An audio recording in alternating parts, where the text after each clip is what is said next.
주님의 이름으로 축복합니다. 어, 밖에서 사람들을 만나보면요, 어느 누구나 하나님의 축복을 받기를 원하십니다. 이렇게 우린 복을 받고자 하나님 앞에 간절히 기도를 합니다. 이른 새벽에 일어나서 그 추운 날일지라도 새벽에 교회를 찾아가서 기도하는 이유도 아마 이 축복을 위한 기도라고 해도 틀린 말은 아닐 것입니다. 그렇게 복을 받기를 우리들은 원하고 있습니다. 마태복음 4장 24절과 25절을 보면은요, 예수님을 찾아서 갈릴리나 데가볼리, 에루살렘과 유대와 요단강 건너편이라고 말합니다. 그곳에서 수많은 무리들이 예수님을 찾아왔다고 하죠. 그러나 그들은요, 다 예수님 없이는 소망이 없는 자들이었습니다. 각종 병에 걸려서 고통당하는 자들이었습니다. 또 예수님을 찾아 나왔던 사람들은 5장 1절에 보니까 예수님을 평생 따르기로 작정했던 예수님의 제자들이 나왔다고 말합니다. 곧 예수님 앞에 예수님 없이는 소망 없는 자들, 그리고 예수님을 따르고자 일생을 드렸던 그 자들이 왔을 때 예수님께서 가장 사랑하는 그들에게 자기가 알고 있는 최고의 하나님의 축복을 그들에게 나눠주고자 하였습니다. 소망 없는 자들에게 자기가 알고 있는 하나님의 축복, 그 길을 그들에게 알려주고 싶었던 것입니다. 그래서 예수님은 마태복음 5장에 팔복의 설교를 말씀하고 계십니다. 아마 예수님께서 간절한 그 마음이 담긴 말씀이었을 것입니다. 예수님이 알려주시는 축복의 길은 아마 예수님 자신이 하나님 안에서 누리고 계셨던 행복이었을 것입니다. 자신이 누리는 복이 너무 행복한 그 복이기 때문에 자기를 따르려고 결심했던 그들에게, 자기를 찾아왔던 그들에게 하나님의 그 말씀을, 하나님의 그 복을 알려주시는 것입니다. 예수님은 8가지 복을 말씀하고 계십니다. 그러나 그 말씀을 보면요, 감탄의 말이 있습니다. 심령이 가난한 자는 복이 있나니 하면서 이 복이 있나니 라고 감탄합니다. 왜 감탄할까요? 저는 그것은 하나님의 복을 말씀하고 계시기 때문에 그렇습니다. 하나님이 주시는 복, 감탄할 만큼 큰 그 복, 거기에 대해서 말씀하고 계시기 때문에 그렇습니다.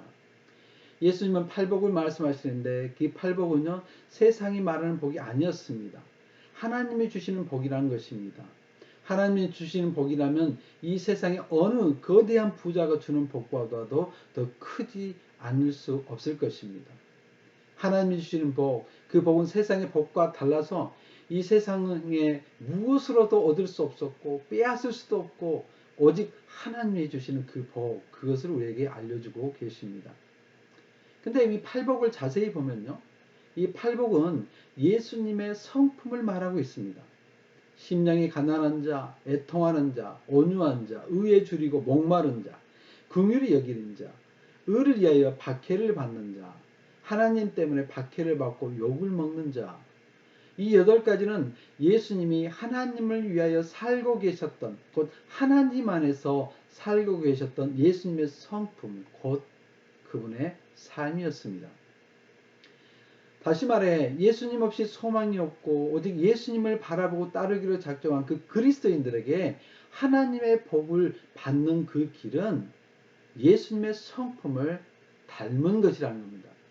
예수님의 성품을 닮는 것, 그것이 하나님의 축복을 받는 그 길이라는 것이죠. 우리 안에 계시는 예수님을 바라보면서 그분의 성품을 닮아가기를 애쓰는 사람은 예수님이 누리셨던, 또 예수님이 누리고 계신 하나님의 복, 곧 하늘의 복을 맛볼 수 있다는 것입니다. 복음서에서 나오는 막달라 마리아에 대한 이야기를 여러분 잘 아실 것입니다. 그는 귀신 들린 여자였습니다. 혹시 상상이 가시나요? 귀신 들렸던 여자, 또 2000년 전에 있었던 그 여자분. 아마도 그의 몸꼴은 아무런 소망이 없었을 것 같아요. 아마도 무덤가에서 초라한 몸꼴을 하고 살고 있지 않았을까요? 그런데 그가 예수님을 만나고 축복의 삶으로 변화되었습니다. 예수님을 따라 살기 위하여 예수님의 가르침을, 권위 있는 자의 가르침으로 그는 받았습니다.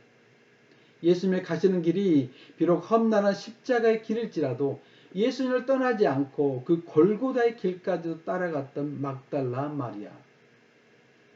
오로지 자기의 소망이 되었던 예수님이 십자가에서 허무하게 죽어 무덤에 내동댕이 쳐진 것 같았을지라도 그 자기 마음속에 주님으로 모셨던 예수님을 간절히 바라던 그가 예수님이 부활하셔서 찬란한 영광의 몸이 되었을 때 그 어느 누구보다도 가장 먼저 그 예수님을 만나게 되었던 사람, 그 사람이 막달라 마리아였습니다.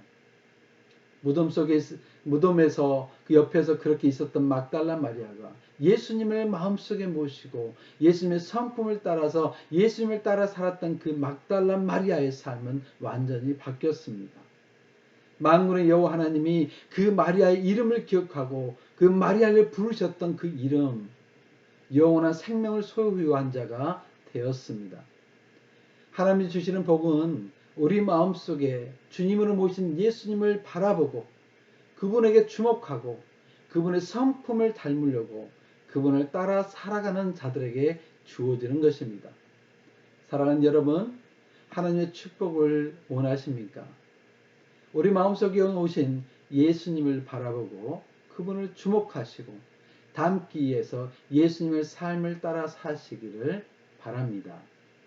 그럼 이 세상이 줄 수 없는 하나님의 축복이 여러분들에게 주어질 것입니다.